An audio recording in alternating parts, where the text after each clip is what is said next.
Достар, қош келдіңіздер. Бүгін сіздермен бірге шоколадты торт дайындаймыз. Жұмыртқаға шым-шым тұзды салып миксерлейміз.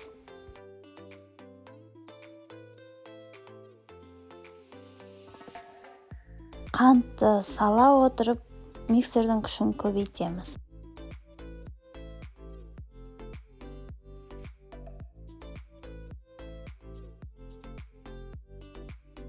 Дәл осындай массаға келгенше араластырамыз.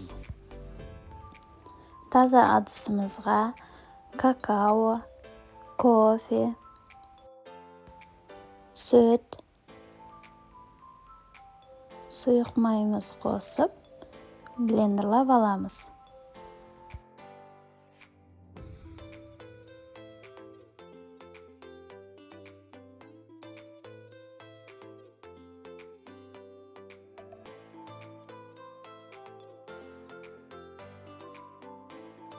Екі қоспамызды бір-біріне біріктіре отырып, араластыратын боламыз.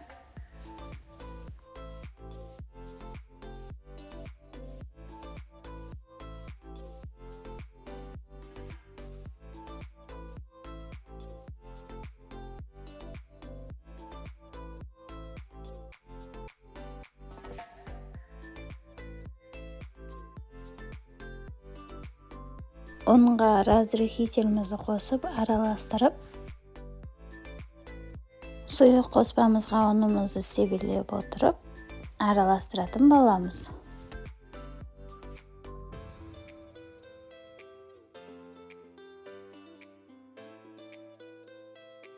Сұйық қоспамызды бір жақ қатарға бір қалыпта араластырамыз.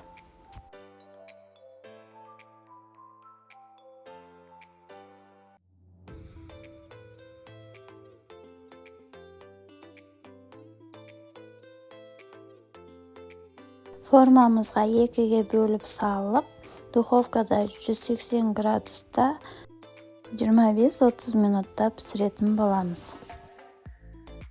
Бисквитімізді піскеннен кейін суытып алып, пищевой пленкаға орап, холодильникке 4-5 сағатқа қоямыз. Бисквитіміздің ең үстіңгі бетін кесіп алып тастайтын боламыз.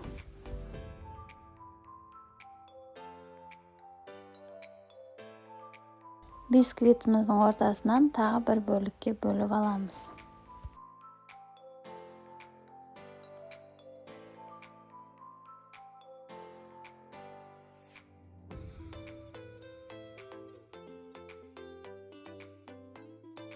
Достар, видео сіздерге ұнаса, лайк басып, тіркеліп, қоңырау батырмасын басып қойыңыздар.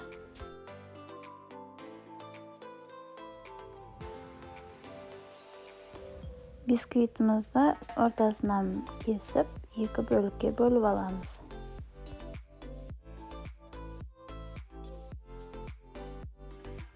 Кремін дайындауға творожный сыр, қант ұнтағы, 33%-дан жоғары сливки, барлығы салқын болуы қажет.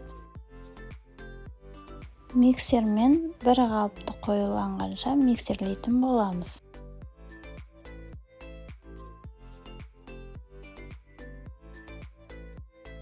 Подложкаға кремді жағып, үстіне бисквитімізді қойып, кольцомызға жинайтын боламыз.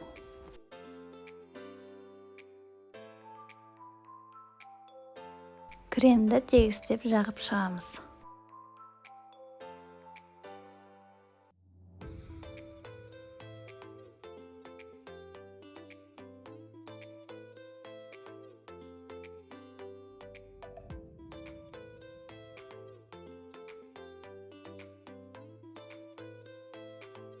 Бисквитімізді үстіне қойып, кремімізді салып, дәл осы видеодағыдай қайталап тортымызды жинап шығатын боламыз.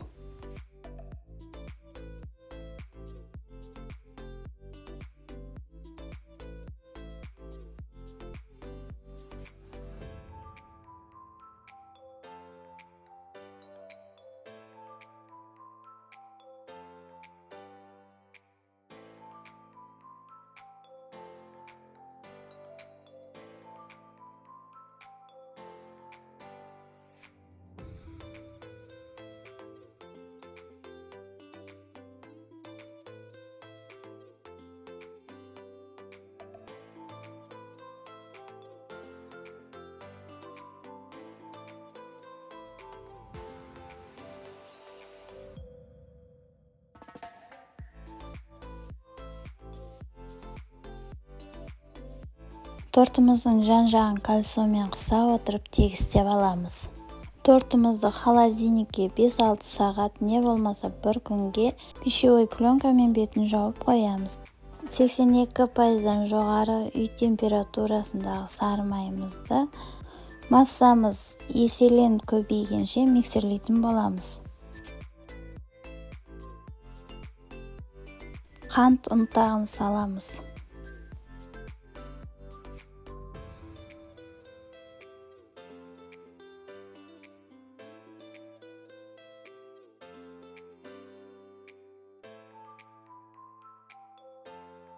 Салқын творожный сырымызды қосамыз.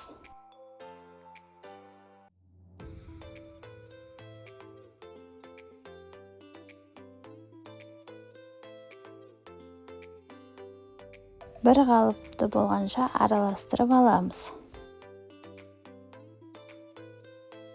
Қасықпен жақсылап араластырамыз. Тортымызға крем жағардың алдында жарты сағат морозильникке қойып алсақ, креміміз жақсы жағылатын болады.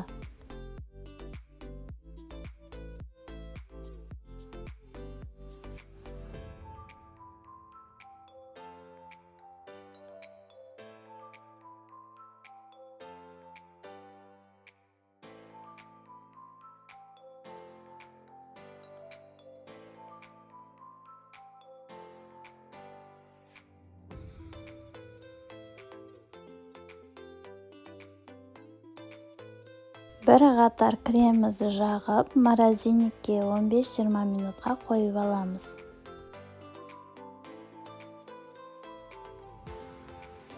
Екінші қатар кремімізді жағып шығамыз.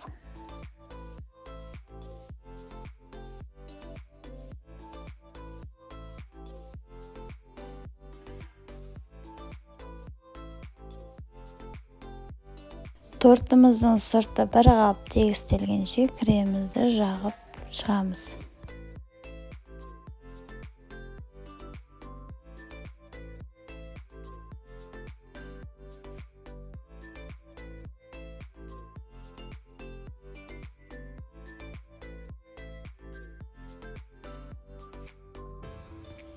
Торттың кремі бір қалыпқа келмей жатқан жағдайда морозильникке 10-15 минутқа қойып, кремді жағып тегістеп алсақ болады. Достар, менімен бірге болғандарыңызға рахмет. Тортымыз өте дәмді, жұмсақ болып шығады, жасап көріңіздер.